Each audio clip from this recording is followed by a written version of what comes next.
Je voudrais qu'on prenne Denis Jacob. Je vous ai appelé Denis Jacob parce que vous êtes secrétaire général d'Alternative Police CFDT. Vous avez entendu un petit peu le dialogue qu'on a avec les auditeurs. Certains s'inquiètent de ce type de fonctionnement. Les signalements, mieux vaut prévenir que guérir, mais en même temps, il y a un risque qui s'appelle la délation.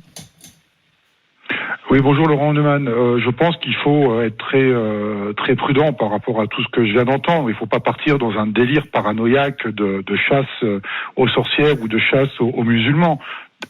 Une chose à rappeler. Dans la police nationale, il y a des instructions qui valent pour nos collègues de confession juive comme de confession musulmane afin qu'ils puissent disposer de temps pour leur confession, pour l'exercice de leur religion. Ça vaut notamment pour des dispositions de congés pour les Pâques juives ou des dispositions de congés pour la période de Ramadan. Donc il n'y a pas de chasse aux musulmans ou aux un juifs. système d'exception ça, que pour les musulmans. À votre auditrice juste avant, que les choses soient claires. Il y a des dispositions qui existent dans la police nationale pour que chacun puisse exercer sa religion tout à fait normalement. Ensuite, s'agissant de l'information qui a été révélée ce matin par BFM TV et qui pour le moment n'est pas confirmée par les autorités, là aussi, il y a eu une note qui est sortie le 7 octobre consécutivement, malheureusement, à l'attentat de la préfecture de police. Cette note, elle fixe un cadre qui n'était pas fixé jusqu'à présent. Le simple cadre, c'était de signaler par un rapport à la hiérarchie, comme n'importe quel fait, un fait de radicalisation d'un fonctionnaire de police. Aujourd'hui, on peut le faire verbalement, et c'est à la hiérarchie de s'en saisir et d'alerter le préfet de police. Pour autant, un signalement ne veut pas dire une radicalisation avérée. Ça va nécessiter une procédure contradictoire qui va être conduite par les autorités, notamment l'IGPN, qui va viser à recevoir la personne qui est signalée comme radicalisée et d'essayer de déterminer si effectivement elle est radicalisée. Et cette radicalisation, elle est définie par plusieurs critères comportementaux, de signes, vestimentaires, ne plus serrer la main aux femmes, un repli sur soi, un défi vis-à-vis de l'autorité, enfin un certain nombre de corrélations de faits. Donc c'est pas juste.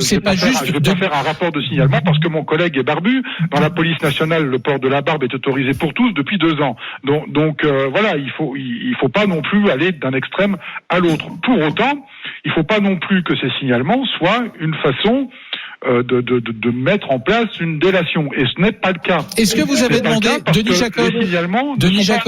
Denis Jacob, est-ce que vous avez demandé, comme certains de vos collègues d'autres syndicats, que ces signalements puissent être faits de façon anonyme ? Non, je pense pas qu'il faut qu'il soit anonyme, parce que après tout, un collègue peut très bien penser qu'un collègue est radicalisé sans aucune arrière-pensée, et certainement pas avec l'arrière-pensée de nuire. Il peut y en avoir, mais il peut ne pas y en avoir. Je pense que le collègue, de toute façon, il y a des textes qui disent qu'il doit signaler tout fait qui peut porter préjudice et atteinte à l'image de l'institution. Ou voilà. Et là, on est dans un cas de situation où potentiellement une personne radicalisée peut être amenée à dévier vers le terrorisme. Donc moi, l'anonymat, elle vaut pour la personne qui va être signalée, parce que tant qu'elle n'est pas avérée radicalisée, on va pas aller jeter son nom en pâture sur la place publique au prétexte qu'il y aurait eu un signalement qui n'a pas été vérifié. Donc là, il faut être très prudent, très vigilant. Il ne faut pas non plus que ça devienne une chasse aux sorcières, une stigmatisation de nos collègues musulmans, alors qu'on travaille tous ensemble sur le terrain, et qu'il n'y a aucun problème dans l'exercice de nos missions ensemble. Denis Jacob, une dernière question. Je sais que vous êtes secrétaire général d'Alternative Police CFDT, mais la CFDT est présente dans d'autres services publics, évidemment. Est-ce que, et c'est le débat que nous avons aujourd'hui dans Brunet-Neumann sur RMC, est-ce qu'à votre avis, ce système de signalement pourrait être étendu à d'autres services publics? Je pense à l'éducation, je pense au monde des transports, par exemple.